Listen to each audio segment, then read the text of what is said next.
శాంతి. మురళీ తారీఖు అక్టోబర్ 27, 2025. సాకార్ బాబా గారి మధుర మహావాక్యాల సారాన్ని విందాం. బాబా చెప్తున్నారు, మధురమైన పిల్లలారా, నాజూకుతనం కూడా దేహాభిమానమే. అలగటం, ఏడవటం మొదలైన ఆసురీ సంస్కారాలు పిల్లలైన మీలో ఉండరాదు. సుఖదుఖాలు, మానవమానాలు అన్నిటినీ సహించాలి. ప్రశ్న: సేవలో అభిరుచి లేనందుకు లేక సోమరిగా ఉండేందుకు ముఖ్య కారణమేమి?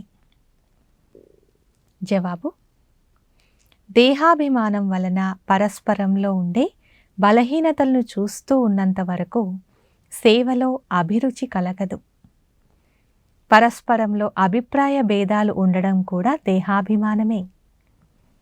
నేను ఫలానా వారితో కలిసి ఉండలేను, నేనిక్కడ ఉండను, ఇవన్నీ నాజూకు మాటలు. ఈ మాటలు నోటితో అనడము అనగా ముల్లుగా తయారవ్వడం, ఆజ్ఞలను ఉల్లంఘించడం.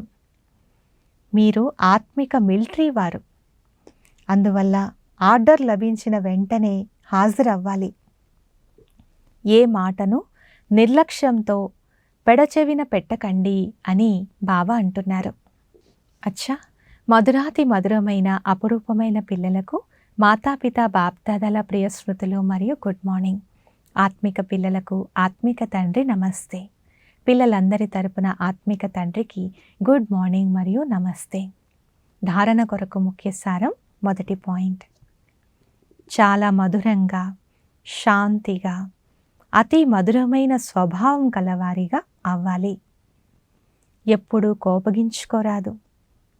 మీ కనులను చాలా పవిత్రంగా చేసుకోవాలి.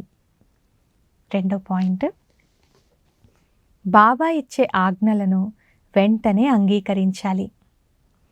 పూర్తి విశ్వమంతటిని పతితం నుండి పావనంగా చేసే సేవ చేయాలి, అనగా ఘేరావు చేయాలి, చుట్టుముట్టాలి. వరదానము: తండ్రి యొక్క స్మృతి ద్వారా అసంతోషం యొక్క పరిస్థితులలో కూడా సదా సుఖము మరియు సంతోషాన్ని అనుభూతి చేసే మహావీర్ భవ. వివరణ: సదా తండ్రి స్మృతిలో ఉండేవారు ప్రతి పరిస్థితిలో సంతుష్టంగా ఉంటారు.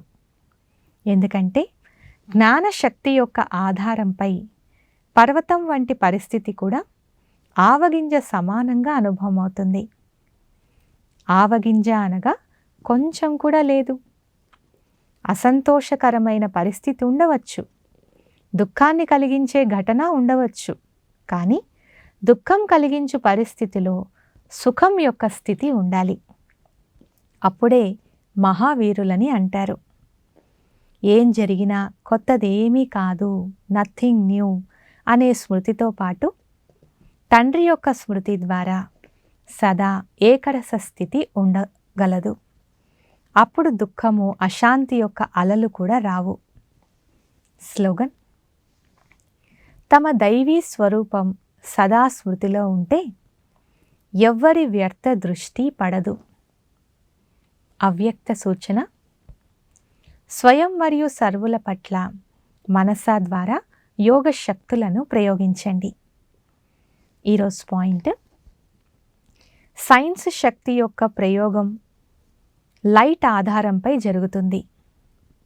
కంప్యూటర్ కూడా నడుస్తూ ఉందంటే కంప్యూటర్ ఒక మైట్, కానీ దానికి ఆధారం లైట్. అలా మీ సైలెన్స్ శక్తికి కూడా ఆధారం లైటే.